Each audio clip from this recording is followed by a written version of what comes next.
नमस्कार, स्वागत है आपका डीबी लाइव ब्रेकिंग में। मैं हूं समीर आत्मज मिश्र और मेरे साथ हैं अमलेंदु उपाध्याय। पेट्रोल डीजल की कीमतें एक बार फिर बढ़ गई हैं, यानी किस्तों में जो बढ़ोतरी होनी थी वो 10 दिन के अंदर 3 बार बढ़ चुकी है। आगे फिर देखते हैं क्या खबरें आती हैं और क्या ये उस स्तर तक पहुंचा ही दिया जाएगा इन कीमतों को जहां पर कंपनियों का घाटा यानी कंपनियों का फायदा जो है वो कम ना होने पाए। बहरहाल, लेकिन जिस तरीके से देश में कई राज्यों में कई जगहों पर सड़कों पर उतरे छात्र दिखाई पड़ रहे हैं, उनकी नाराजगी दिख रही है। नीट में जो धांधली हुई है उसको लेकर उस पर भी लगातार चर्चाएं हो रही हैं, प्रदर्शन जारी हैं और कई छात्र उसमें उनकी जान गई है। क्यों गई है इस पर भी हम लोग बात करेंगे। लेकिन प्रधानमंत्री नरेंद्र मोदी के इटली दौरे से संबंधित जो खबरें आ रही हैं वो बहुत हैरान कर देने वाली हैं। और केवल यानी वहां पर केवल ऐसा नहीं था कि मेलोडी की ही चर्चा हुई, अब जो चर्चाएं हो रही हैं वो बता रही हैं कि आखिर उस यात्रा का मकसद क्या था। प्रकाश आंबेडकर हैं, बहुजन समाज विकास अघाड़ी के नेता हैं,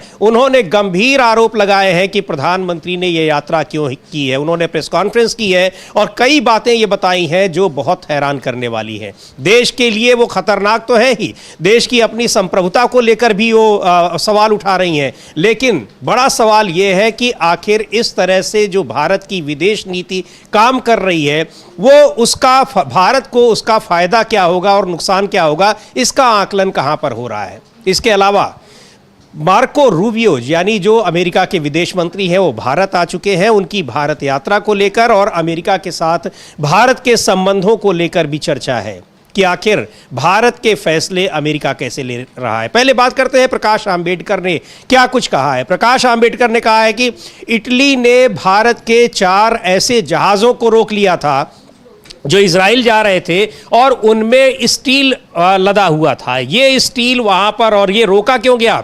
ये रोकने का फैसला वहां की सरकार ने नहीं किया, सरकार ने तो बाद में किया। वहां के तमाम जो लेबर ऑर्गेनाइजेशन है यानी ट्रेड यूनियंस हैं, उन्होंने दबाव बनाया कि सरकार इन जहाज़ों को रोके, क्योंकि इनमें ऐसे स्टील भरा हुआ है जो गोला बारूद जिनसे बनाया जाएगा, ये इजराइल जा रहे हैं और फिर उनका इस्तेमाल गजा पर लोगों को मारने के लिए किया जाएगा। वहां पर हुआ और प्रधानमंत्री की फिर यात्रा हुई, लेकिन प्रधानमंत्री की यात्रा के बावजूद वो जहाज आगे जाने नहीं पाए हैं। अमलेंदु जी। बिल्कुल समीर जी, वो जहाज आगे जाने नहीं पाए हैं और प्रकाश अंबेडकर ने इतना ही नहीं, बहुत ज़्यादा गंभीर आरोप जो है वो प्रकाश अंबेडकर ने लगाए हैं। मुझे लगता है कि सरकार को इस पर जवाब देना चाहिए।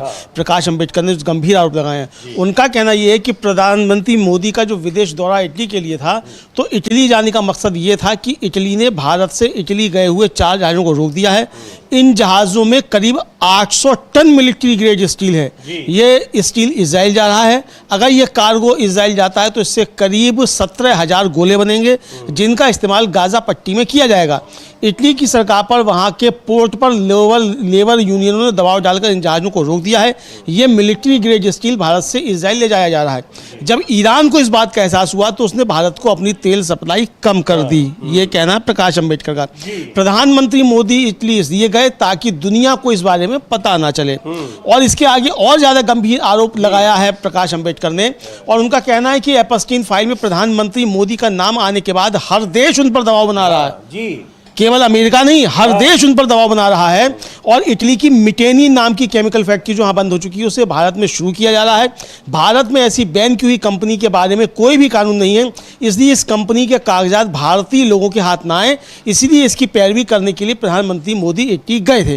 तो ये तो ये गंभीर आरोप उन्होंने लगाए हैं, प्रेस कॉन्फ्रेंस की है। एक बार सुन भी लेते हैं उनको क्या कहा है प्रकाश आंबेडकर ने। लेकिन बहुत सारी बातें उन्होंने कही हैं, तमाम चीजें वो कह रहे हैं कि चोरी छिपे इजराइल को मिलिट्री ग्रेडेड स्टील भेजा जा रहा था, उसे छिपाने का और इस बैन की हुई कंपनी को बचाने के लिए वो इटली गए थे।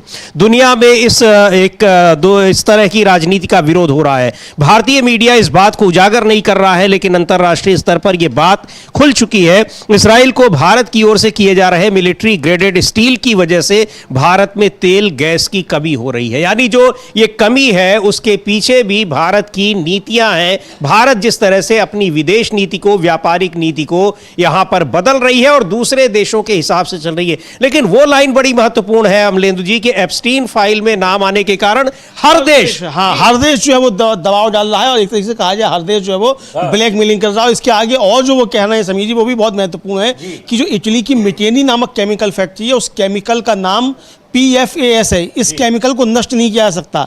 इटली की सरकार ने इसे बैन कर दिया है। इस कंपनी के सभी लोग जेल में हैं। इस कंपनी को एक भारतीय company Viva life science limited ने दोबारा खरीदा है और महाराष्ट्र के रत्नागिरी में इसका निर्माण होने वाला है। भारत की ओर से इजराइल को जो मिलिट्री ग्रेडेड स्टील दिया जा रहा है उसमें लक्ष्मी ऑर्गेनिक इंडस्ट्रीज इस कंपनी की सब्सिडी है। प्रधानमंत्री मोदी की जो नीति है उनकी जो छवि बनी है उससे भारत की आज की परिस्थिति खराब हुई है। भाजपा वालों से मैं पूछना चाहता हूं कि क्या आप ये कबूल करेंगे कि मोदी दिक्कत में आ चुके हैं और इसी वजह से उन पर दबाव डाला जा रहा है? जो बात राहुल गांधी कहते हैं कि प्राइम मिनिस्टर कंप्रोमाइज, तो यही बात प्रकाश अंबेडकर कह रहे हैं कि हम बीजेपी वालों से पूछना चाहते हैं कि क्या आप ये कबूल करेंगे कि मोदी दिक्कत में आ चुके हैं इसी वजह से उन पर दबाव डाला जा रहा है? बिल्कुल कह रहे हैं कि मिटेनी केस के पेपर किसी भी भारतीय के हाथ में न लगने पाए, इसीलिए मोदी पैरवी करने के लिए इटली गए थे। सुनते हैं, प्रकाश अंबेडकर ने प्रेस कॉन्फ्रेंस की है और उसमें ये सारी बातें उन्होंने बहुत ही विस्तार से बताई हैं। एक बार सुन लेते हैं क्या कहा उन्होंने। इस बार की उनकी जो विदेश दौरा था ये बताया गया कि वो नॉर्वे जाएंगे, हॉलैंड जाएंगे,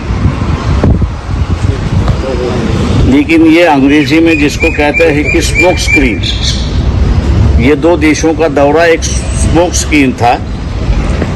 असली डेस्टिनेशन जो है वो असली डेस्टिनेशन इटली था और वो इटली गए भी।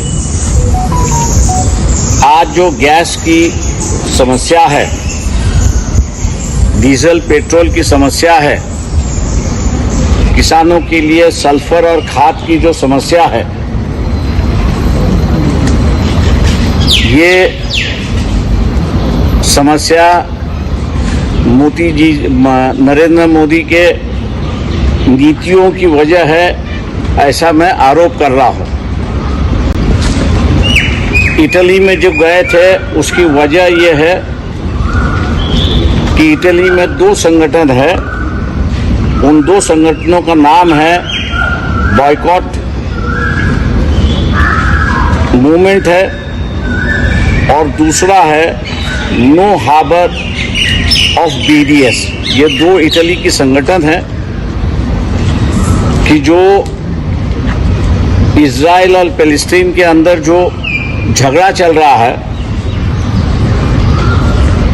इटली से कोई सामान वापस ना जाए इसका देखरेख का काम करते हैं। वहां पर करीब करीब JNPT से निकली हुई और एक चेन्नई पोर्ट से निकली हुई ऐसी 4 जहाजें हैं कि जिनको इटली में रोका है। इनके पास करीब करीब 800 टन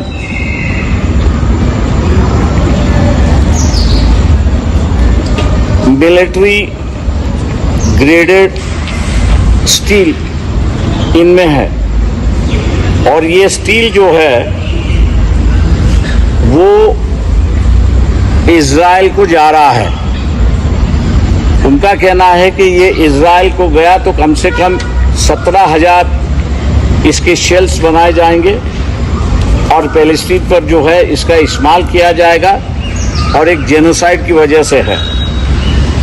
उन्होंने इटली की सरकार को जो है प्रेशर किया क्योंकि ये पोर्ट में जितने भी कामगार हैं उनकी ये यूनियन है और उन्होंने कम से कम इसको रोक दिया है।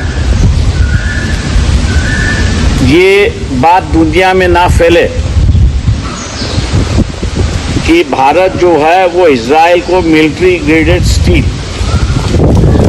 औरंगाबाद की एक फैक्ट्री है कि जिसका नाम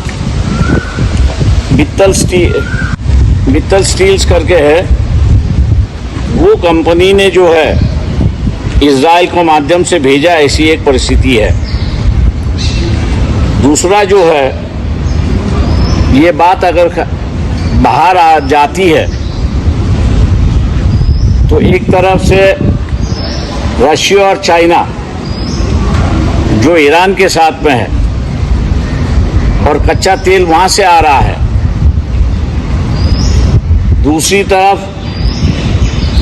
ईरान को ये जैसे ये पता चला भारत जो है वो इजराइल को मिलिट्री ग्रेडेड स्टील प्रोवाइड कर रहा है, तो उन्होंने भी तेल और गैस भेजना दोनों ने कम कर दिया। ऐसी एक परिस्थिति है।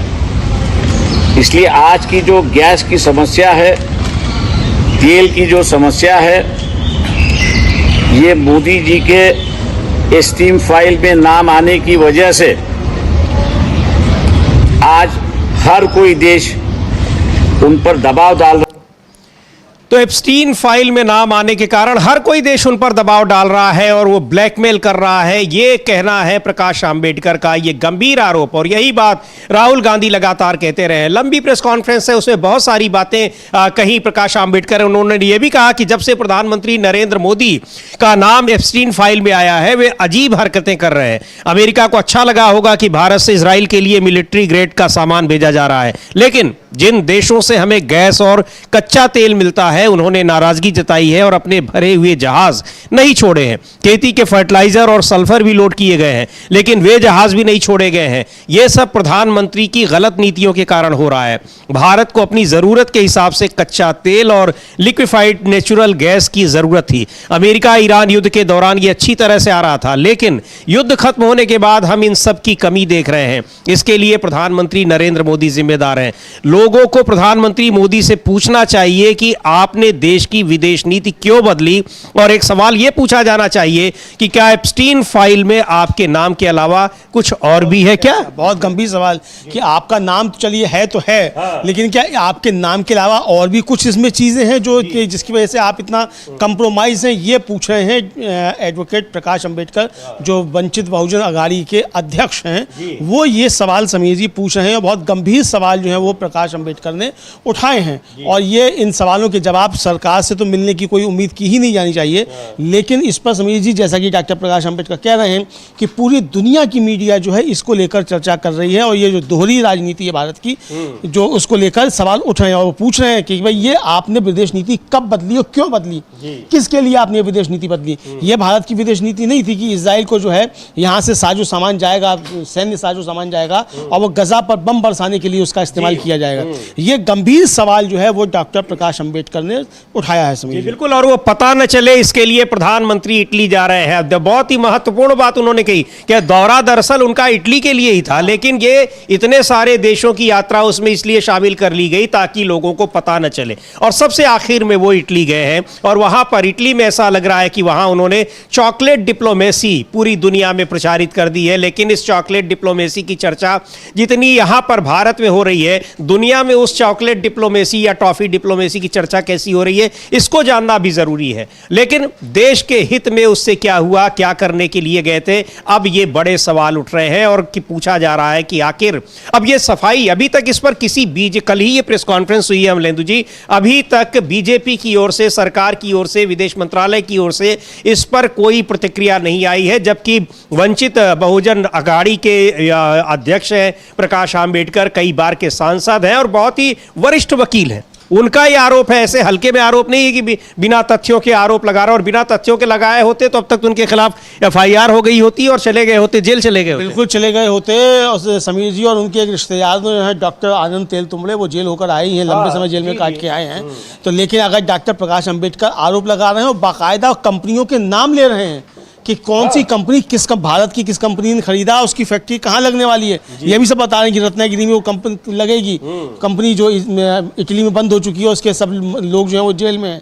वो भारत ने ये कंपनी उसने खरीदा और यहाँ उसको लगाया जा रहा है। तो ये आरोप जो है खुलकर लगा रहे हैं, तो इस पर सरकार को अपना स्पष्टीकरण निश्चित तौर पर देना चाहिए, चूंकि ये आरोप बहुत गंभीर किस्म के आरोप हैं और सरकार की और मोदी जी की दोनों की छवि से खराब होती है जो प्रकाश अंबेडकर ने आरोप लगाए। तो इसलिए ये राजनीतिक आरोप ना होगा। अगर इसमें कोई सच्चाई नहीं है तो सरकार की तरफ से इस पर स्पष्टीकरण आना चाहिए। इस पर स्पष्टीकरण आना चाहिए कि ये आरोप सही नहीं है, गलत है, तथ्यों से परे है, जो भी है। उसके बाद फिर प्रकाश आंबेडकर उसका क्या जवाब देंगे। लेकिन अभी अगर इन आरोपों पर कोई जवाब नहीं आया तो इसका मतलब इनमें सच्चाई है और सरकार भी इसको मान रही है, जानबूझकर इसको लेकर वो कोई टिप्पणी नहीं कर रही, क्योंकि फिर मामला आगे बढ़ेगा। लेकिन अब ये मामला तो आगे बढ़ेगा ही, क्योंकि प्रकाश आंबेडकर भी बहुत ही महत्वपूर्ण व्यक्ति हैं और बहुत ही क्रेडिबल व्यक्ति हैं, तमाम बड़े वकील भी हैं। ये आरोप उन्होंने लगाए हैं। और इधर डीजल पेट्रोल की कीमतों को लेकर जो उन्होंने बात कही है कि ये अमेरिका और ईरान के बीच में जो लड़ाई चल रही थी उस समय तो थी, उसके बाद ये दिक्कत आई है सबसे ज्यादा। सबसे बाद में दिक्कत आई, वो ये कह रहे हैं कि जब युद्ध चल रहा था तो वहां से हमको सप्लाई आ रही थी। ये बड़ी बात है कि जब युद्ध चल रहा तब सप्लाई आ रही थी, जब युद्ध रुक गया तो सप्लाई बंद हो गई। क्यों बंद हो गई? उसका कारण वो इटली में फंसे हुए वो 4 जहाज हैं जिनसे इजराइल को सामान भेजा जा रहा था। और उनका कहना ये है कि जब ईरान को मालूम पड़ा कि ये साजो सामान इजराइल को भेजा जा रहा है तो उसने अपनी सप्लाई हमको रोक दी और इसकी वजह से भारत में तेल और गैस की किल्लत जो है वो हो रही है। तो ये प्रकाश अंबेडकर का साफ साफ आरोप है। अगर ऐसा नहीं है तो प्रधानमंत्री मोदी को खुद सामने आकर इन बातों का स्पष्टीकरण देना चाहिए और इन बातों का खंडन करना चाहिए कि ये बातें गलत हैं, अगर ऐसा है तो। जी बिल्कुल, उन खंडन आना चाहिए सरकार की ओर से निश्चित तौर पर, क्योंकि बहुत ही गंभीर आरोप है और एक तरीके से देश की संप्रभुता को लेकर के लिए, देश की जो एकता अखंडता है उसको लेकर ये सवाल है, भारत की विदेश नीति को लेकर ये सवाल है, बहुत ही महत्वपूर्ण। और क्या कुछ कहा है मल्लिकार्जुन खड़गे ने पेट्रोल डीजल की कीमतों को लेकर। आज फिर एक बार, यानी करीब हफ्ते 10 दिन के भीतर ये तीसरी बार बढ़ोतरी हो रही है। 8वां दिन है, 8 दिन में तीसरी बार, 8 दिन में तीसरी बार पेट्रोल और डीजल की कीमतें बढ़ रही हैं या सीएनजी की कीमतें बढ़ रही हैं। लिख रहे हैं मल्लिकार्जुन खड़गे कि पेट्रोल अब हुआ 100 पार, अब की बार जनता की कमाई पर किश्तों में लूटमार। पेट्रोल डीजल पर रोजाना 1000 करोड़ रुपए का केंद्रीय टैक्स लगाकर भाजपा का पेट नहीं भरा। अंतरराष्ट्रीय दाम जब कम थे तब जनता को फायदा नहीं पहुंचाया, उन्हें जमकर लूटा। जब क्राइसिस आई तो चुनाव में जुट गए और चुनाव बाद सैक्रिफाइस का उपदेश दिया। फिर 8 दिनों में 3 बार डीजल पेट्रोल के दाम बढ़ाए। हमें बताया गया कि विदेशों के मुकाबले भारत में दाम सबसे कम है। पश्चिम एशिया में जंग शुरू होने के बाद जब मोदी जी हम भारतीयों को सब ठीक है कि गुट्टी पिला रहे थे, तब बाकी देश अपनी अपनी जनता को राहत पहुंचा रहे थे। तो अब उन्होंने लिखा है कि इटली ने ईंधन पर एक्साइज कटौती की जिससे उनकी जनता को राहत मिली। ऑस्ट्रेलिया ने एक्साइज ड्यूटी में कटौती की जिससे नागरिकों के लिए पेट्रोल की कीमतें करीब 17 रुपए प्रति लीटर कम हो गई। जर्मनी ने तेल पर टैक्स कम किया जिससे ईंधन की कीमतें 17 से 19 रुपए प्रति लीटर कम हो गई। यूके ने घरों को 100 पाउंड की ऑयल सहायता दी और ईंधन तथा बिजली पर टैक्स कम किए।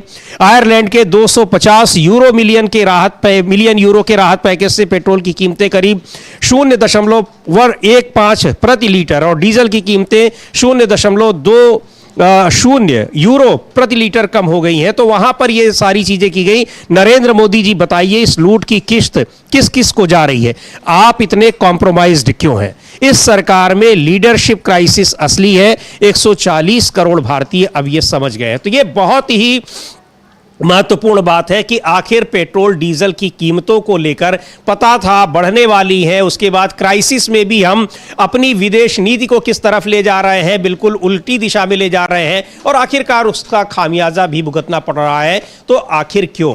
क्या वही बात है जो प्रकाश आंबेडकर कह रहे हैं कि हर देश अब हमारे ऊपर दबाव बना रहा है, हर देश हमको ब्लैकमेल कर रहा है? बिल्कुल बिल्कुल समझिए यही है। तो अब लग तो यही रहा है कि प्रकाश अंबेडकर जो कह रहे हैं वो बात सच होती हुई दिखाई पड़ रही है कि हर देश जो है ब्लैकमेल कर रहा है। और अगर हर देश ब्लैकमेल नहीं कर रहा है तो फिर प्रधानमंत्री इतना दबाव में क्यों दिखते हैं? विदेश से जो चीज़ें क्यों तय हो रही हैं कि कौन बताएगा कि हमारे यहाँ पेट्रोल का दाम कितना हो, डीजल का दाम कितना हो? ये सारे गंभीर आरोप जिस तरीके से प्रकाश अंबेडकर ने लगाए हैं और मल्लिकार्जुन खड़गे ने जिस तरीके से सवाल उठाए कि मोदी जी बताइए कि किस को जा रही है। सवाल तो है समीर जी, हम लोग भी लगातार इस बात की चर्चा करते रहे हैं कि जब रूस से सस्ता तेल आ रहा था तब वो फायदा कमाया अंबानी ने और इन तेल कंपनियों ने। क्या उसको जनता को दिया गया वो उसका फायदा, उसका लाभ पहुंचाया गया? अगर नहीं पहुंचाया गया तो अगर नुकसान हो भी रहा है, पहले तो नुकसान हो भी नहीं रहा है, लेकिन अगर मान भी दिया जाए कि नुकसान हो रहा है तो उस नुकसान की भरपाई जनता क्यों करेगी? अगर लाभ में जनता हिस्सेदार नहीं है तो नुकसान में जनता क्यों हिस्सेदार होगी? ये बताया जाए। तो इसका कोई जवाब सरकार की तरफ से नहीं आ रहा है। उपदेश रोज दिए जा रहे हैं, लेकिन उपदेश सभी जी कैसे दिए जा रहे हैं? कहा जा रहा है कि जो आप मेट्रो का इस्तेमाल कीजिए, गाड़ियां छोड़ दीजिए। मोदी जी 2 गाड़ियों से चलने लगे हैं, ये भी बताया गया। और कल ही जो शुभेंदु अधिकारी जो नए मुख्यमंत्री बने हैं पश्चिम बंगाल के, वो चार्टर्ड प्लेन से दिल्ली आए। तो भाई ये तो प्रधानमंत्री के 2 गाड़ी से मिलना था, उनकी यात्रा के बाद आप फोन ही पे बात कर लिए होते, और फोन पे अगर बात नहीं थी चलिए, तो सामान्य जहाज पर आप आते, सामान्य जहाज से आते लोग आते हैं, कभी ट्रेन में भी यात्रा करके देख लेते। आखिर ऐसा आप कौन सा काम कर रहे हैं कि जो आपको ट्रेन से यात्रा नहीं कर सकते? अब तो बढ़िया ट्रेन चल रही है, मोदी जी चलवा दी। और अमलेंदु जी, सबसे बड़ी बात तो ये कि मोदी जी को तस्वीर दिखाने के लिए लोग फोटो खिंचाने के लिए पैदल चल रहे हैं, और मेट्रो में चल रहे हैं, बसों में चल रहे हैं, साइकिल से चल रहे हैं 45-47 डिग्री धूप में। लेकिन जैसे ही उसका जो कहते हैं कि कैमरा मैन उनका पीछे चल रहा है, मतलब ऐसी तस्वीरें आ रही हैं। ये महाराष्ट्र के मुख्यमंत्री देवेंद्र फडणवीस, उनका देवेंद्र फडणवीस का भी और भी तमाम लोगों का आया कि माननीय मंत्री जी तो आगे जो है पैदल जा रहे हैं, साइकिल पर जा रहे हैं, मोटरसाइकिल पर जा रहे हैं। कैमरामैन उनका जो है वो पीछे एंडेवर में, फॉर्च्यूनर में बैठा हुआ है, कैमरा लिए हुए। और काफिला उतना ही लंबा है जितना होना चाहिए। अभी तो वहाँ के बिहार के एक मंत्री का कल परसों हम लोग देख रहे थे कि मतलब 10 गाड़ियां गिनकर उसने, रिपोर्टर ने जिसने शूट किया था, लिखा कि ये 10 गाड़ियों से वहाँ के मंत्री चल रहे हैं। तो मुख्यमंत्री जी तो 50-40 गाड़ियों के काफिले से कम पे चलते नहीं होंगे। खैर, ये सारी चीजें कर रही है, लेकिन प्रधानमंत्री की इस अपील का असर सबसे ज्यादा दिखाई पड़ रहा है कि मंत्रियों पर, उनके सांसदों पर तो है, लेकिन उसके बाद अगर कहीं आम जनता पर तो नहीं है, क्योंकि सड़कों पर भीड़ गाड़ियों की वैसी ही दिखाई पड़ रही है। लेकिन उससे ज्यादा उनके मंत्रियों और सांसदों के बाद अगर सबसे ज्यादा कहीं दिख रहा है तो वो न्यायपालिका पर दिख रहा है। अभी कल परसों लखनऊ से आई थी, जहां हाईकोर्ट के जज साइकिलों से जा रहे थे, और आज बिहार से कुछ तस्वीरें आई हैं, उसमें पूरे तमाम एक समूह में कई जज जाते हुए दिखाई पड़ रहे हैं और पैदल जा रहे हैं। उन लाव लश्कर के साथ, पूरा उनके जो अपने सबऑर्डिनेट हैं, उनके जो अंगरक्षक हैं, उन सब के साथ वो पैदल जा रहे हैं, बाकायदा तस्वीर खिंचा रहे हैं और उसको पोस्ट भी कर रहे हैं, बाइट भी दे रहे हैं। पहले एक बार हम उस तस्वीर को देख लेते हैं, किस तरीके से पटना में तमाम जज पैदल जाते हुए उस रील बनवा रहे हैं और वीडियो बनवा रहे हैं कि उनको भी बताना है कि कैसे वो ईंधन की बचत कर रहे हैं। लेकिन सवाल यह है कि क्या यहीं उनके घर से और न्यायालय की दूरी कुछ 100 मीटर होती होगी? क्या इतनी दूर ही पैदल चल रहे हैं, या अब उन्होंने पैदल ही चलना शुरू कर दिया है, गाड़ी पर बैठना छोड़ दिया है? इसको देखते हैं एक बार कि कई जज यहाँ पर दिखाई पड़ रहे हैं जो जा रहे हैं अपने घर से निकलकर और न्यायालय की ओर, कोर्ट की ओर।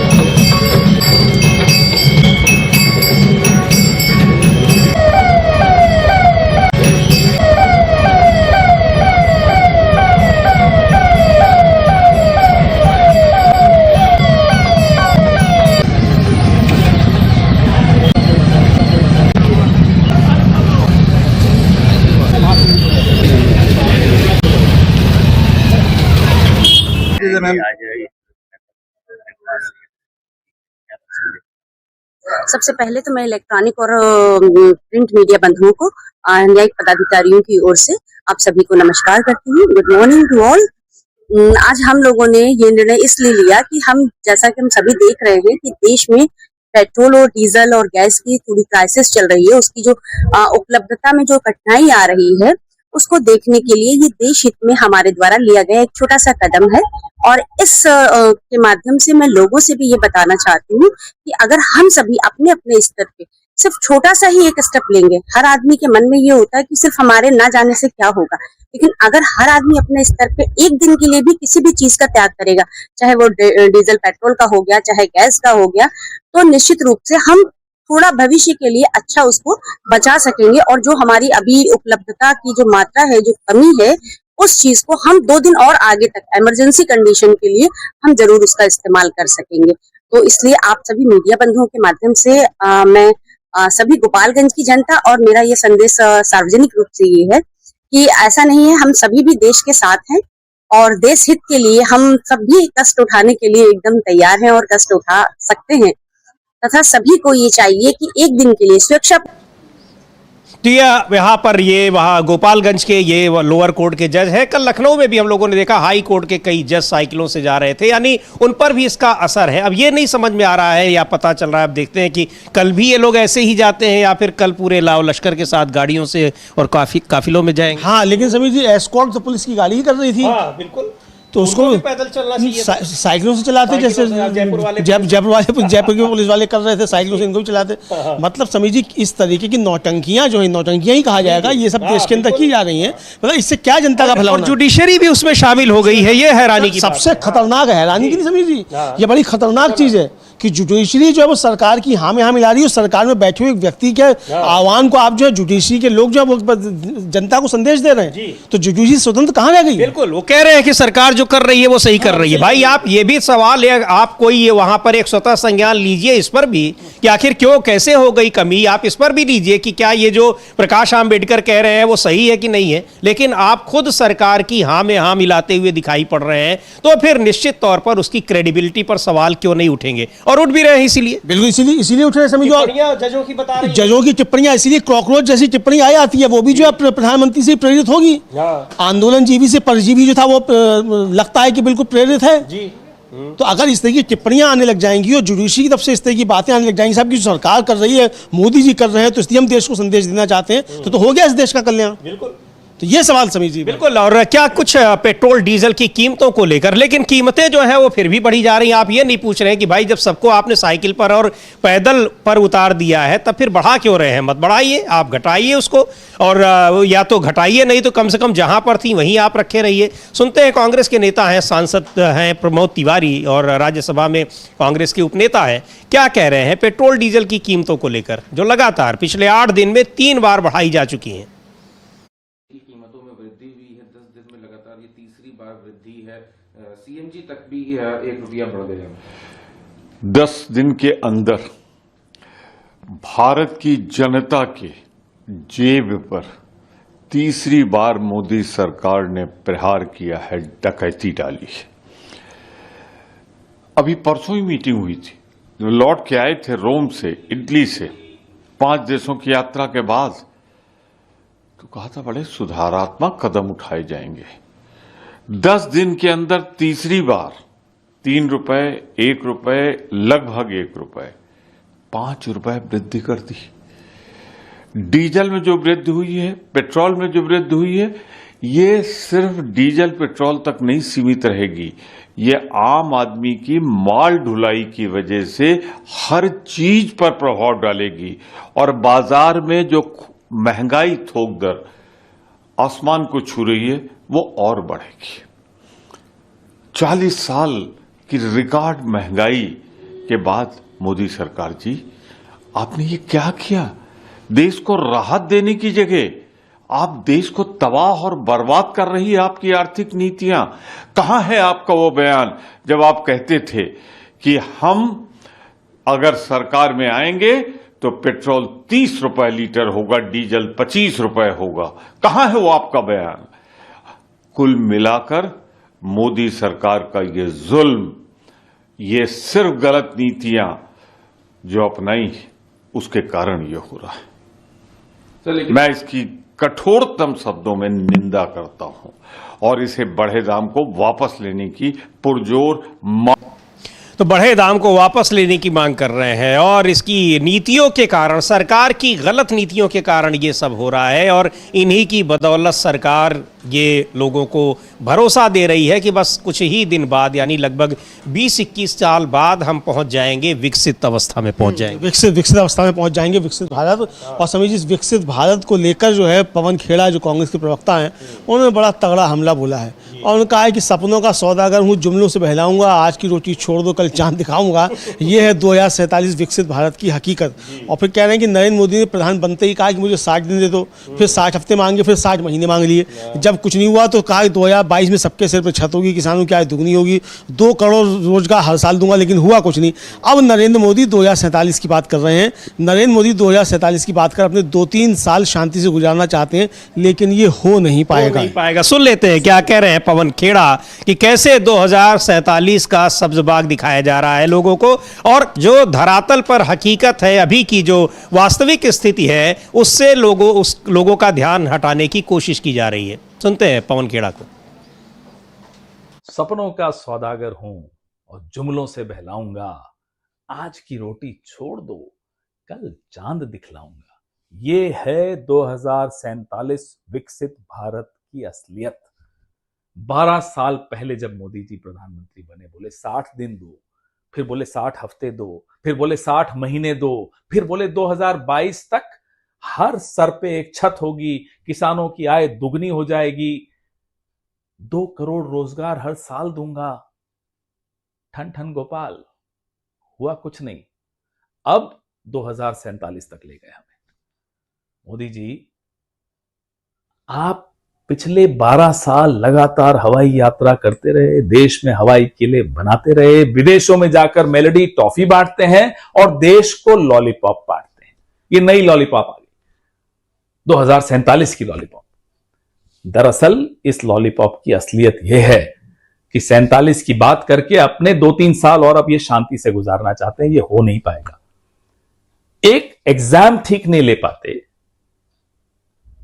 घर से ऑफिस तक का तेल नहीं दे पा रहे, कहते हैं साहब 2047 में मंगल ग्रह की यात्रा कराऊंगा। अब आपकी इन लॉलीपॉप में लोगों की कोई रुचि नहीं है, कोई इंटरेस्ट नहीं है। मोदी साहब, विदेश नीति के बारे में देखें तो एक तालिबान छोड़कर विदेशों में अब आपका कोई दोस्त ही नहीं बचा। ईरान से आपने ऐसी दुश्मनी ली कि तेल और गैस की त्राही त्राही मच गई पूरे देश में। हाथ जोड़कर नम्र निवेदन है नरेंद्र मोदी जी, या तो एक अच्छा सलाहकार लाइए अगले 2-3 साल के लिए जो आपको मार्गदर्शन दे सके, और या फिर खुद आप मार्गदर्शक मंडल में शामिल हो जाइए। जय हिंद। तो मार्गदर्शक मंडल में शामिल हो, लेकिन ये तो संभव नहीं। लेकिन कह रहे हैं कि 2-3 साल वो किसी तरीके से यही सब्जबाग दिखाकर 12 साल यहाँ काट दिए और उससे पहले गुजरात में काट दिए। अब वो 2-3 साल और काटना चाहते हैं कि आपको 2047 में, अभी तो ठीक है आप जहाँ हो वो जैसे भी हैं अच्छे दिन आप मान कर रहिए, लेकिन 2047 में आप अचानक पहुँच जाएंगे विकसित भारत में। लेकिन ये होने नहीं देंगे। हाँ, ये होने नहीं देंगे, और अचानक आप पहुंच जाएंगे तो, लेकिन आपको 2-3 साल आसानी से कट नहीं पाएंगे। ये पवन खेड़ा साफ तौर पर कह रहे हैं। यानी कि समस्याएं जिस तरीके से आ रही हैं, उन समस्याओं का विरोध होगा, आंदोलन होंगे। ये प्रधानमंत्री मोदी को समझाया जा रहा है। आपकी ये जो लफाजी है 2047 का विकसित भारत, उससे काम चलने वाला नहीं है। 12 साल का लेखा जोखा दो, क्या किया है 12 साल में, और 12 साल का आउटकम क्या है। आपके 12 साल के शासन में आपने देश की क्या तरक्की कराई? यही हुई कि पेट्रोल जो है 60 रुपये से, समीर जी, कई जगहों तो 110 रुपये से ऊपर पहुँच गया है। तो यही आपकी जो है वो कहा जाए कि नए भारत की बुलंद तस्वीर है 2047 के लिए। यही आप तैयार कर रहे हैं कि अभी जो है पेट्रोल जो 150 रुपये आप पहुँचाने जा रहे हैं, तो ये आपकी जो है वो विकसित भारत की आप तस्वीर दिखा रहे हैं। अभी कहा गया है, कुछ रिपोर्ट हम देख रहे थे, उसमें अनुमान लगाया गया है कि स्थितियां अगर ऐसी रहीं तो भारत में 150 रुपए तक पेट्रोल पहुंच जाएगा। इसमें कोई बहुत हैरानी की बात नहीं है। हाँ, ये सब भी समीर, ये सब खबरें प्लांट भी करवाई जा रही हैं ताकि पहले से माहौल बना रहे। 150 रुपये तक जो है अब जब ले आया है तो बताया कि देखो, पहले तो सब विशेषज्ञ कह रहे थे कि जो परिस्थितियाँ खराब हैं, देखो किस किस देश में कितना कितना बढ़ गया। लेकिन ये कोई नहीं बताएगा कि ये परिस्थितियां पैदा क्यों हुई हैं, जो कि प्रकाश अंबेडकर खुला आरोप लगा रहे हैं। और वो बता रहे हैं कि चूंकि आपने इजराइल को गोला बारूद भेजने के लिए आप जो ग्रेडेड स्टील थे, मिलिट्री ग्रेडेड स्टील, वो आप भेज रहे थे, और वो गोला बारूद बनाने में काम आता, 70,000 जो थे बम बनते, तो उसको इटली ने रोक लिया। और ये बात ईरान को पता चल गई तो उसने आपका तेल पानी बंद कर दिया। उसकी वजह से दाम बढ़ रहे हैं, वरना युद्ध के दौरान तो नहीं बढ़े। तो इसका कोई जवाब जो है वो सरकार की तरफ से अभी तक तो समझ नहीं आया, मुझे लगता है आएगा भी नहीं। लेकिन चलिए, इस गोला बारूद से अलग हटकर समझिए, एक और जो गोला बारूद जो इस समय दिखाई पड़ रहा है देश के अंदर, वो नीट की जो पेपर लीक हुआ है उसको लेकर बहुत ज्यादा उबाल देखने को मिल रहा है। NSUI और यूथ कांग्रेस ने लगातार प्रदर्शन किए, समाजवादी पार्टी ने भी प्रदर्शन किए हैं। 45 डिग्री और 48 डिग्री के बीच जो है सड़कों पर प्रदर्शन हो रहे हैं। पुलिस की लाठियाँ जो है चल रही हैं प्रदर्शनकारियों के ऊपर। लेकिन इस बीच जो है वो सोशल मीडिया पर कॉकरोच भी पैदा हो गए हैं। उनका ज़मीन से कोई लेना देना नहीं है। उन्होंने क्या भी दिया है कि हमारा किसी आंदोलन से कोई लेना देना नहीं है। हाँ, हम नहीं करने जा रहे हैं सब, तो बस कॉकरोच सोशल मीडिया पर करेंगे। तो इसको लेकर भी सवाल उठेंगे। लेकिन जिस तरीके से राजस्थान में प्रदीप मेघवाल नाम का छात्र था, उसने अपनी जान ले ली खुद। जैसे उसे मालूम पड़ा कि पेपर जो लीक हो गया है और परीक्षा जो है वो मतलब निरस्त कर दी गई है, उसके परिजनों से राहुल गांधी ने बात की। और NSUI के अध्यक्ष जो हैं वरुण चौधरी, वो गए उसके परिवार के पास और जाकर उन्होंने राहुल गांधी की बात कराई। तो पहले हम लोग NSUI का ट्वीट देखते हैं, NSUI ने क्या लिखा, फिर हम लोग राहुल गांधी की बात भी सुनेंगे। जी बिल्कुल। और ये भी देखेंगे अमलेंदु जी कि लगातार NSUI भी प्रदर्शन कर रहा है, तमाम छात्र भी कर रहे हैं, लेकिन ये खबरें दिखाई नहीं पड़ रही। बहरहाल पहले ये जो NSUI है वहाँ कांग्रेस पार्टी का छात्र संगठन, उसका जो ट्वीट है कि नीट पेपर लीक से टूटे हुए परिवारों की आवाज को देश के सामने रखने का काम NSUI लगातार कर रही है। NSUI के राष्ट्रीय अध्यक्ष विनोद जाखड़ ने नेता प्रतिपक्ष राहुल गांधी की बात उस परिवार से कराई जिसने नीट पेपर लीक और व्यवस्था की नाकामी के कारण अपने बच्चे को खो दिया। राहुल गांधी ने पीड़ित माता पिता और परिवार से फोन पर बात कर उन्हें न्याय का भरोसा दिलाया और इस दुख की घड़ी में उनके साथ खड़े रहने का विश्वास जताया। NSUI देश के हर छात्र और हर पीड़ित परिवार के साथ मजबूती से खड़ी है और पेपर लीक के खिलाफ ये लड़ाई लगातार जारी रहेगी। वो लड़ाई भी देखेंगे किस तरीके से प्रदर्शन हो रहे हैं, उन पर लाठियां भाजी जा रही हैं, पानी की बौछारें की जा रही है। लेकिन पहले ये देखते हैं जो बात कराई है वरुण चौधरी ने राहुल गांधी से उस पीड़ित परिवार की, उनके परिजनों की।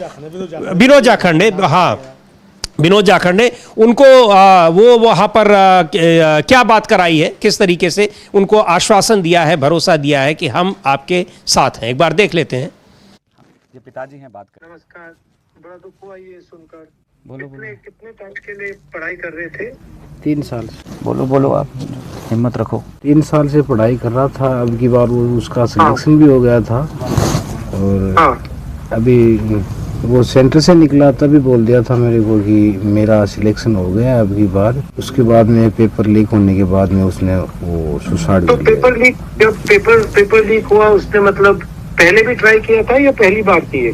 नहीं, ये तीसरी बार था। तीसरी बार था और इस बार इसको लगा कि हो जाएगा जी। और फिर मतलब हो नहीं जाएगा, हो ही गया था। हो गया था। और इनके कितने भाई बहन हैं? और 3 बहनें हैं, 1 भाई है। तो बड़ा भाई है या छोटा भाई है? नहीं, भाई तो वो एक ही था। और उनकी मम्मी भी हैं? जी।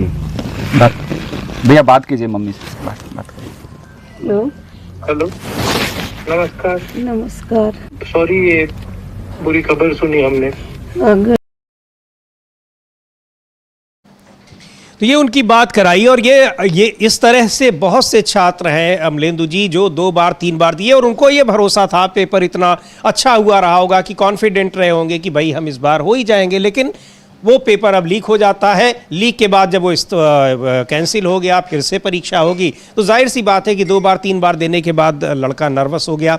लेकिन ये यहाँ पर किस तरह से उस जो पेपर लीक हुआ है, जिस एजेंसी पर इतने आरोप लग रहे हैं, उस एजेंसी को बिल्कुल क्लीन चिट दे दी शिक्षा मंत्री धर्मेंद्र प्रधान ने। बिल्कुल, इसीलिए उनके इस्तीफे की मांग हो रही है। कांग्रेस जी उनके इस्तीफे की मांग हो रही है। कांग्रेस ने फिर एक जो है वो पोस्ट लिखी है, धर्मेंद्र प्रधान इस्तीफा दो। सीधे एक लाइन की मांग है, धर्मेंद्र प्रधान इस्तीफा दो। वो हम लोग देखेंगे कांग्रेस ने क्या ट्वीट किया है। और धर्मेंद्र प्रधान के लगातार इस्तीफे की समीर जी मांग हो रही है, लेकिन प्रधानमंत्री ऐसी आदमी आसानी से लेने वाली नहीं है। ये वो ट्वीट है, एक पोस्टर है जिसको नीट पेपर लीक, हमारा भविष्य खराब मत करो। नीट के पेपर लीक होने से छात्रों का भविष्य खराब हो रहा है, धर्मेंद्र प्रधान इस्तीफा दो, एक लाइन का ट्वीट है। लेकिन धर्मेंद्र प्रधान जिस एजेंसी की वजह से परीक्षा उसमें इतनी बड़ी धांधली हो रही है, उस एजेंसी को क्लीन चिट देते हैं। और तो और अमलेंदु जी, एजेंसी के जो प्रमुख हैं वो संसदीय समिति के सामने कहते हैं कि पेपर तो लीक ही नहीं हुआ, खाली 2-3 क्वेश्चन बाहर आ गए। अब समझ में नहीं आता कि लीक का उनका अपना पैरामीटर क्या है कि सारे क्वेश्चन आ जाते तब वो मानते लीक, हालांकि बहुत सारे 60% क्वेश्चन बाहर आ चुके थे। हम कहते हैं 60% नहीं समझिए, अगर एक भी क्वेश्चन बाहर आ गया तब भी वो पेपर लीक है जी। लीक तो हुआ ना। और फिर ये कहना है कि सर हमारे सर्वर से नहीं हुआ, हमारे, अरे तो आप जहां से भी हो, आप क्या करते हैं, एजेंसी आप है ना कराने वाले, आपने कराया है। तो सीधे सीधे यानी समीर जी, अगर गोपालगंज के किसी उससे ट्रेजरी से कोई फर्जी चालान कट जाएगा और उसके नाम पे चारा जो है घोटाला हो जाएगा, तो उसका जिम्मेदार तो मुख्यमंत्री होगा, उसको सजा भी हो जाएगी, है ना। और यहाँ जो है, जो मंत्री करा रहा है, जो एजेंसी करा रही है, उसके पेपर लीक हो रहे हैं, लेकिन यहाँ ना प्रधानमंत्री की जिम्मेदारी है, ना शिक्षा मंत्री की जिम्मेदारी है, ना उस एजेंसी की जिम्मेदारी है। बड़ा बहुत अच्छे दिन आ गए। जिम्मेदारी की इसके कोचिंग चलाने वालों के पेपर मैच कर गए, मतलब सीबीआई भी गजब का काम कर रही है। तो ये अच्छे दिन बहुत आ गए हैं इस तरीके से देखा जाए। लेकिन समीर जी, इसके खिलाफ जमीन पर संघर्ष लगातार हो रहा है। विनोद जाखड़ जो NSUI के अध्यक्ष हैं, उन्होंने कल जो है सीकर में एक प्रदर्शन के दौरान एक बड़ी बात कही उन्होंने, और हम लोग उसको सुन सकते हैं कि वो क्या कह रहे हैं। कि और पूछा गया है कि भाई ये कब दिखाएगा मीडिया, जो है मीडिया जाहिर सी बात है कि नहीं दिखा रहा है उसको समीर जी, लेकिन मीडिया के ना दिखाने से तो चीज़ें बदल नहीं जाएंगी। जमीन पर संघर्ष दिखाई पड़ रहा है, लेकिन जो कॉकरोच पैदा हुए हैं उसको लेकर भी विनोद जाखड़ ने सवाल उठाए, वो भी हम लोग सुन सकते हैं कि वो क्या कह रहे हैं, किस तरीके से, और संघर्ष किस तरीके से होगा। सोशल मीडिया आपके आंदोलन के लिए कैटलिस्ट तो हो सकता है, उत्प्रेरक तो हो सकता है, लेकिन सोशल मीडिया से जंग नहीं लड़ी जा सकती। जंग जमीन पर ही लड़ी जाएगी, जो कि लड़ी जा रही है, लाठियां खाई जा रही हैं। बिल्कुल बिल्कुल सुनते हैं, ये वो विजुअल भी है और यहाँ पर वो बोल रहे हैं, एक बार सुन लेते हैं क्या कह रहे हैं। सीजीआई जो है एसी के कमरे में बैठ के कहते हैं कि ये नौजवान कॉकरोच है। मैं पूछना चाहता हूं, ये नौजवान कॉकरोच है क्या? हमारे माँ बाप कॉकरोच हैं क्या? दिन रात मेहनत मजदूरी करते हैं। मेरी माँ, प्रदीप की माँ, घी बेच के, गहने बेच के अपने बच्चे को पढ़ा रही थी। आज सारे नौजवान सोशल मीडिया पे बस रील पोस्ट कर रहे हैं। मैं कहूंगा नौजवानों, लड़ना पड़ेगा। अगला नंबर किसी का भी हो सकता है, इसकी कोई गलती नहीं थी, सिस्टम का फेलियर है। इस सिस्टम के खिलाफ लड़ना पड़ेगा। ये कोई राजनीति नहीं है, ये लड़ाई है। जो भी सरकार सत्ता में होगी, उससे हम लोग सवाल पूछेंगे कि हमारे भविष्य की जिम्मेदारी किसकी है, कौन ले रहा है इन मौतों का जिम्मेदार। आज जयपुर, सीकर, दिल्ली, गोवा, न जाने कितने लोग, कितने छात्र हताशा से मौत की घाट उतर रहे हैं। कौन जिम्मेदार है? हम सब खामोश बैठे हैं। बस सोशल मीडिया पे एक मैसेज चल रहा है, कॉकरोच कॉकरोच। भैया, ये रोड पे जब तक नहीं लड़ोगे, जब तक ये सरकार सुनने वाली नहीं है। ट्विटर नहीं खेलना, इंस्टाग्राम नहीं खेलना है। सड़कें गर्म करनी पड़ेगी, लड़ना पड़ेगा। आंखों में आंखें मिला के सरकार से जवाब मांगना पड़ेगा कि इन भाइयों बहनों की मौत का जिम्मेदार कौन है। तो कौन है ये? और ये सड़कों पर उतर कर लड़ाई, नीट के खिलाफ लगातार प्रदर्शन यहाँ पर NSUI भी कर रही है, छात्र कर रहे हैं, और उसको लेकिन उस पर कोई एक कहा जाए कि ध्यान नहीं है। ध्यान जरूर रहा, चूंकि बड़ी संख्या में 22 लाख से ज़्यादा छात्रों का भविष्य अधर में लटक गया है। सरकार ने अपनी जो जिसको कहते हैं कि कर्तव्य की इतिश्री कर ली, यानी वहाँ उन्होंने पेपर कैंसिल कर दिया, दोबारा पेपर कराएंगे। अब उस पेपर कैंसिल कराने दोबारा होने से उनको क्या नुकसान होगा, क्या दिक्कतें होंगी, उनका साल खराब होगा, इतनी मेहनत उनकी कहाँ जाएगी, इन सब को लेकर कोई भी दिक्कत उनको नहीं हो रही है। सरकार को इससे कुछ लेना देना नहीं है, लेकिन हाँ, जिनको दिक्कत है वो जनता उतर रही है। उनका साथ देने के लिए राजनीतिक दल, उनके छात्र विंग, उनके युवा संगठन भी सामने आ रहे हैं। बिल्कुल बिल्कुल समझिए, युवा संगठन सामने आ रहे हैं। और देखिए समझिए, ये चूंकि राजनीतिक लड़ाई है, तो राजनीतिक लड़ाई राजनीति से ही लड़ी जा सकती है ना। तो राजनीति के जरिए ही लड़ाई होगी, इसमें तो कोई दो राय समझ में नहीं आती हैं। CPIM के नेता हैं हन्नान मौला, वो भी जो है ये कह रहे हैं कि भाई जब धर्मेंद्र प्रधान शिक्षा मंत्री हैं और धर्मेंद्र प्रधान के शिक्षा मंत्री होते हुए ये सब काम हो रहा है, तो इसकी जिम्मेदारी भी धर्मेंद्र प्रधान को लेनी पड़ेगी, प्रधानमंत्री नरेंद्र मोदी को इसकी जिम्मेदारी लेनी पड़ेगी। तो हन्नान मौला जो है वो भी बहुत गंभीर आरोप जो है वो सरकार के ऊपर इस नीट मामले को लेकर समीर जी लगा रहे हैं। जी बिल्कुल, तो सुन लेते हैं हन्नान मौला को क्या कह रहे हैं। तो बोलना ही पड़े, every day people are demanding he the culprit, he should go, and now under his leadership this is happening. Last time leaked also he was minister, but he failed to stop it. Second time it happened, and BJP is habitual to give promise and not to keep the promise. So we have to wait and see how he keep his word in future. तो आखिर जिम्मेदारी कौन लेगा? लेकिन जिम्मेदारी लेने के बजाय एक दूसरे को क्लीन चिट दी जा रही है। और सबसे बड़ी बात तो यह कि जो जिम्मेदार एजेंसी है वो कह रही है कि लीक ही नहीं हुआ। लीक नहीं हुआ तो आप अपने मंत्री के खिलाफ क्या आप जाइए, आवाज उठाइए कि आप बिना लीक हुए उस पेपर को क्यों कैंसिल कर दे रहे हैं? 22 लाख छात्रों को आप क्यों परेशान कर रहे हैं भाई? बिल्कुल सवाल बिल्कुल सही सवाल है समीर जी कि 22 लाख छात्रों को आप अगर परेशान कर रहे हैं तो 22 लाख छात्रों को परेशान करने से काम नहीं चलेगा। समीर जी, महत्वपूर्ण बात यह है कि जब पिछली बार 2024 में जब हुआ था, सुप्रीम कोर्ट ने पूरी परीक्षा निरस्त नहीं की थी। और यहाँ तो बताया है कि पेपर लीक भी नहीं हुआ, पूरी परीक्षा निरस्त कर दी गई। तो क्या कुछ ऐसे लोगों को उसमें शामिल किया जाना था, पास कराया जाना था, जो परीक्षा नहीं दे पाए या कुछ और कारण थे, पता नहीं इसके पीछे क्या क्या मसला है, लेकिन ये दोबारा करा के उनको लाया जाना है। लेकिन ये तर्क समझ में नहीं आ रहा है कि जब सुप्रीम कोर्ट ने पिछली बार पूरी परीक्षा रद्द नहीं की तो अब जब एनटीए कह रहा है कि पेपर लीक नहीं हुआ है तब फिर परीक्षा निरस्त क्यों कर दी? ये बड़ा गंभीर सवाल समझ में। बिल्कुल, ये कि आखिर जब उसको परीक्षा आयोजित कराने वाली एजेंसी ही कह रही है कि परीक्षा लीक नहीं हुई तो आप उसको क्यों निरस्त कर रहे हैं? 22 लाख छात्रों को दोबारा फिर 21 जून को एग्जाम होगा, फिर उनको जगह जगह जहां उनका सेंटर होगा वहां जाएंगे, वहां पर परेशानी होगी, खर्चा करेंगे, हजारों रुपए कहां से वो लाएंगे? इन सबको देखने वाला कोई नहीं है। मनोज झा है आरजेडी के सांसद, एक बार उनको सुनते हैं क्या कह रहे हैं। इससे ज्यादा हास्यास्पद क्या हो सकता है, आप मुझे बताइए। उन्होंने 2 बातें कही कि कुछ प्रश्न पत्र बाहर आ गए थे एनटीए की ओर से। मैं इस संस्था के बारे में 2018 ईस्वी से कह रहा हूँ, वो मेरा पहला वर्ष था राज्यसभा में। इस संस्था को बंगाल की खाड़ी में फेंक दो, डिसमेंटल कर दो। इसने युवाओं छात्रों के भविष्य के साथ खिलवाड़ करने का ठेका ले रखा है। अगर राष्ट्र हित में कुछ निर्णय लेना है तो प्रधानमंत्री जी से हाथ जोड़ के विनती करता हूँ कि लाखों छात्रों के सपनों के ऊपर कुठाराघात करने वाली इस संस्था को सबसे पहले खत्म करिए। इस संस्था को खत्म करने की बात कई बार हुई है अमलेंदु जी। लगभग 15 परीक्षाएं आयोजित कराती है, कोई परीक्षा ऐसी नहीं होगी जिसमें 2-3 बार पेपर लीक, निरस्त करना, ये सारी घटनाएं ना हुई हो। फिर भी उस संस्था को क्लीन चिट दी जा रही है। लेकिन मनोज झा वही कह रहे हैं कि इस संस्था को आप खत्म कर दीजिए, पहले जैसी जो सिस्टम चल रहा था उस तरह का बनाइए, नहीं तो कोई एक फुल प्रूफ थोड़ा संस्था का जो कुछ काम कर सके। कम से कम वो बार बार एक ही पैटर्न पर परीक्षा लीक हो रही है, फिर भी आप उसको कंटिन्यू किए जा रहे हैं। हाँ, फिर भी आप उसको कंटिन्यू किए जा रहे हैं और हाँ क्लीन चिट भी देना है। इसीलिए पवन खेड़ा जो है वो मांग कर रहे हैं और कह रहे हैं पवन खेड़ा कि भाई या तो आप 2-3 साल के लिए किसी अच्छे से मार्गदर्शक को रख लीजिए, वरना खुद मार्गदर्शक मंडल में चले जाइए।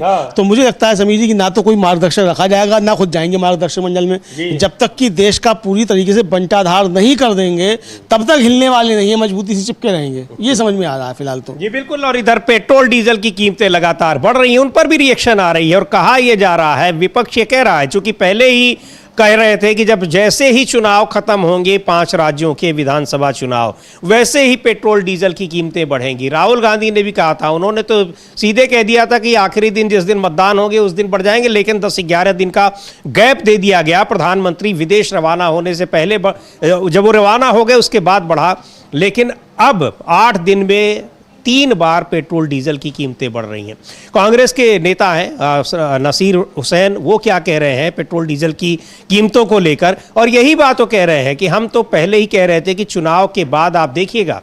और राहुल गांधी ने ही कहा था अमलेंदु जी की अभी तो ये पहली किस्त है, जब बढ़ा था उन्होंने कहा था कि अभी पहली किस्त है, अभी देखिए कितनी बार ये बढ़ता है। और उनकी बातें देखिए बिल्कुल सही साबित हो रही हैं। बिल्कुल समीर जी, उनकी बातें एकदम सही साबित हो रही हैं। और एक तरीके से देखा जाए समीर जी कि ये जो बातें सबकी मतलब राहुल गांधी ने जो घोषणाएं की वो साफ तौर पर समझ में आ रही हैं कि वो सच साबित होती नजर आ रही, मगर सरकार अभी तक कुछ उससे सबक लेने को तैयार नहीं है। आपको याद होगा कि कोरोना जब शुरू हुआ था समीर जी, उसी समय राहुल गांधी ने कहा था कि बहुत खतरनाक स्थितियां देश के सामने आने वाली हैं, सरकार इसका इंतजाम करे। तो सबने था वो देशद्रोही ही कहना राहुल को शुरू कर दिया था। मीडिया से लेकर और बीजेपी के तमाम नेता तक जो थे कि राहुल गांधी हमेशा ऐसी बातें करते हैं, ऐसी बातें करते हैं। और उसके बाद जैसे ही मध्य प्रदेश में सरकार लूट ली गई, तुरंत फिर लॉकडाउन की अचानक घोषणा कर दी गई, अचानक घोषणा हो गई एकदम से। तो फिर राहुल गांधी ये बात को सच साबित करने लगे कि संकट आ रहा है। इसी तरीके से अब राहुल गांधी ने तो संसद का सत्र चल रहा था, उसी समय कहा था कि देश के सामने परिस्थितियां गंभीर आने वाली हैं, इसका इंतजाम कीजिए। इंतजाम कीजिए, संसद में चर्चा करिए, सब लोग साथ में हैं, विपक्ष भी साथ में है। तब तो कह दिया गया कि कुछ दिक्कत नहीं है, पूरी दुनिया में संकट है, लेकिन यहाँ तो एक देश प्रभावी नेतृत्व में है जो सारे संकट से ऊपर है, वो सारे संकट को हल कर लेता है। और बाद में जब उसका अपना काम निकल जाता है तो आके कहता है बहुत संकट है, अब सब लोग पेट्रोल वोट्रोल बचाइए, और खुद चले जाते हैं विदेश। बिल्कुल, खुद विदेश चले जाते हैं। तो ये जो है वो संकट से उबर जाते हैं, मतलब वो विदेश जाएंगे तो संकट से देश उबर जाएगा, और फिर यहाँ आकर ज्ञान देंगे कि भारत के युवाओं की जो बड़ी मांग है। अरे भारत के युवाओं की बड़ी मांग है, अभी समीर जी मैं देख रहा था, खबर आई है कि सुप्रीम कोर्ट को सरकार ने बताया है कि 139 या 140 लोग जो हैं वो जो रूस में सेना में भर्ती हो गए थे वहां से अब छोड़ दिए गए हैं। कई मारे जा चुके हैं। इजराइल में आप यहाँ से लगभग 1 लाख लोगों को भेज चुके हैं, अब उनका क्या हाल है कुछ नहीं पता है। तो ये परिस्थितियां हैं, और हमारा नेतृत्व जो है वो ढोल मजीरे जो है बजा रहा है कि साहब विश्व गुरु हम बन चुके हैं। ये परिस्थितियां हैं बिल्कुल। और यहाँ पर किस तरीके से ये पेट्रोल डीजल की कीमतें बढ़ रही हैं, छात्र आंदोलन कर रहे हैं, लेकिन इन सब चीज़ों से अलग यहाँ चर्चा हो रही है कॉकरोच की। और जो कह रहे थे अभी ये विनोद जाखड़ कि यहाँ पर कॉकरोच, तो कॉकरोच से नहीं यहाँ कुछ होने वाला है, सड़क पर उतरकर सड़कें गर्म करनी होंगी, यानी सड़क पर आंदोलन करना होगा, तब कहीं जाकर सरकार के कान खुलेंगे। लेकिन सरकार उस पर भी सुन रही है ऐसा लग नहीं रहा है। लेकिन जो एक बहुत गंभीर आरोप लगाए थे 2 दिन पहले अमलेंदु जी, हम लोगों ने चर्चा भी की थी इस कार्यक्रम में, जयराम रमेश ने, उन्होंने कहा था कि मार्को रूबियो बता रहे हैं कि वेनेजुएला की जो कार्यवाहक राष्ट्रपति है वो अगले कुछ दिनों में भारत आने वाली है। और ये बात न तो वेनेजुएला में किसी को पता है न भारत में किसी को पता है आधिकारिक रूप से। ये बात कह रहे हैं कौन? ये बात कह रहे हैं मार्को रूबियो, जो अमेरिका के विदेश मंत्री हैं। भारत किससे युद्ध करेगा और कब वो युद्ध बंद कर देगा ये तय कर रहे हैं अमेरिका के राष्ट्रपति। तो इसको लेकर बहुत ही एक गंभीर आरोप लगाए हैं जॉन ब्रिटास, सीपीएम के नेता हैं, और कह रहे हैं कि बिल्कुल सही बात कह रही है कांग्रेस पार्टी और राहुल गांधी कि पूरी तरह से कॉम्प्रोमाइज्ड है प्रधानमंत्री अमेरिका के हाथों में, और उन्हीं के हिसाब से वो चल रहे हैं। लेकिन उन्होंने तो ये भी कहा है कि आने वाले दिनों में तो वो बहुत कुछ तय करने वाले हैं। बहुत कुछ तय करने वाले हैं। ये भी तय कर सकते हैं कि मंत्रिमंडल में, यहाँ कैबिनेट में कौन शामिल होगा कौन शामिल नहीं होगा, ये घोषणा भी मार्को रूबियो कर सकते हैं। हंगरी में तो कर ही रहे थे, हंगरी में तो बाकायदा प्रचार करने के लिए गए, हंगरी में कर रहे हैं, वेनेजुएला में बदल ही दिया है। तो यहाँ भी ये कर सकते हैं। तो क्या इसीलिए कंप्रोमाइज हैं? अब सवाल ये भी उठा है। लेकिन जॉन ब्रिटास जो कहने समीर बहुत गंभीर है। और आए हैं मार्को रूबियो, तो पहले वो कोलकाता गए हैं और फिर वहां से अब दिल्ली आएंगे, कई शहरों का उनका दौरा है।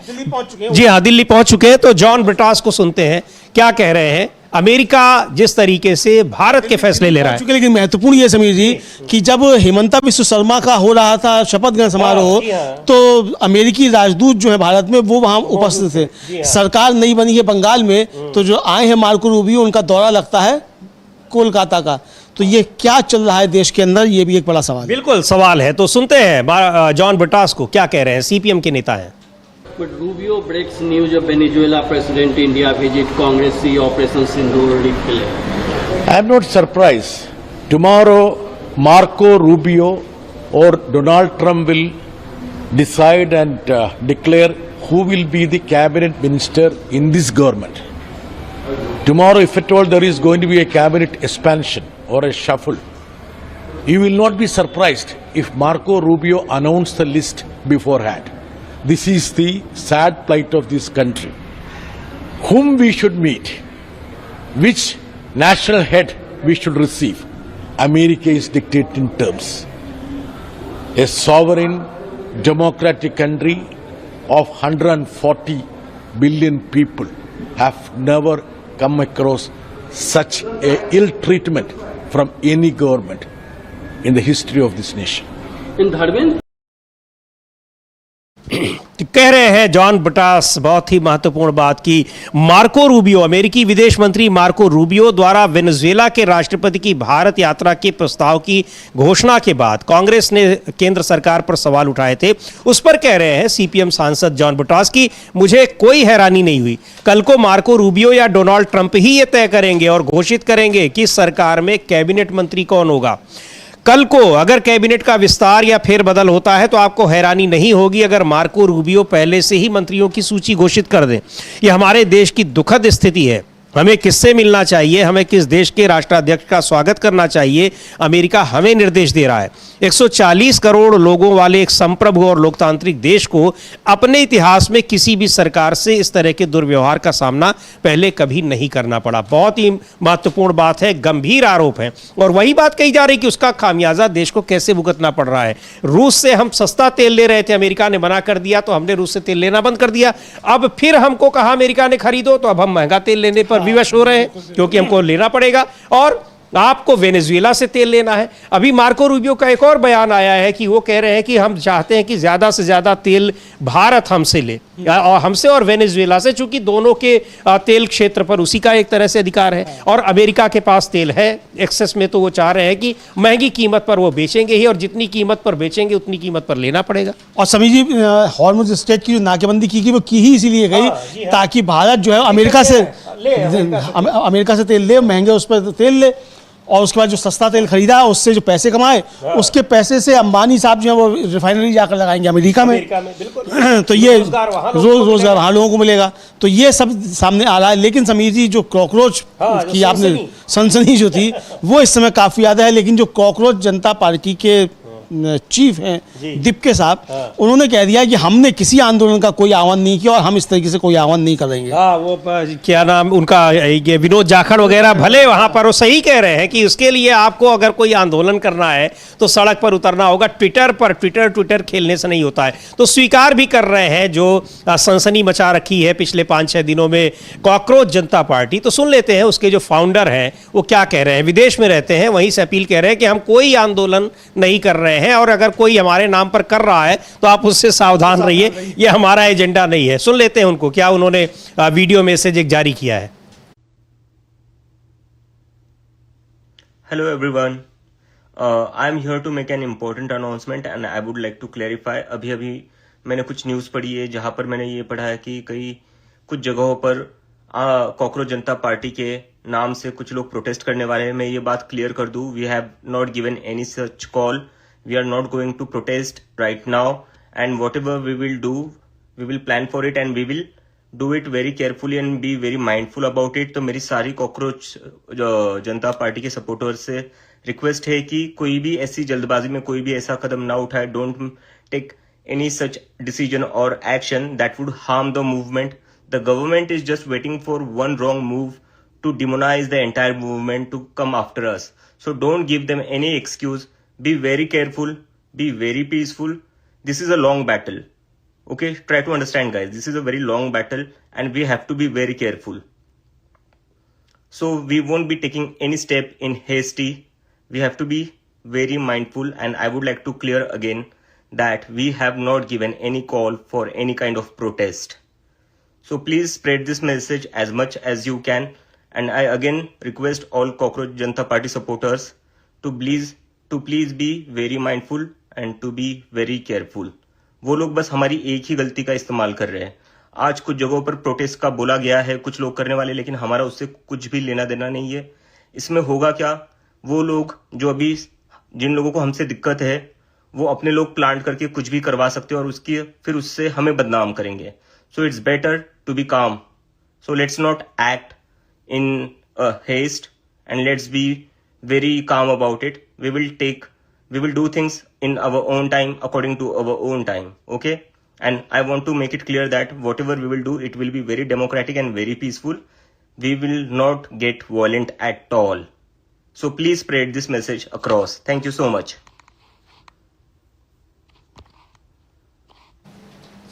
तो सीधे सीधे मना कर रहे हैं कि कोई सड़क पर उतरने का अगर कोई हमारे नाम पर कर रहा है उससे हमारा कोई लेना देना नहीं। हाँ, इससे कोई लेना देना नहीं है। पार्टी ट्विटर पर ही चलेगी और इंस्टाग्राम पर ही चलेगी, चुनाव भी वहीं हो जाएगा। इस जगह हमें टूटा भाई हो जाएगा, सड़क पे कुछ करने की जरूरत नहीं है। तो कह रहे हैं कि सड़क पे मत उतरना कोई भी, और ये हमको बदनाम कर देंगे अगर सड़क पे कोई उतर जाए, और साफ कह रहे हैं कि हमने कोई कॉल नहीं दी है किसी भी तरीके की।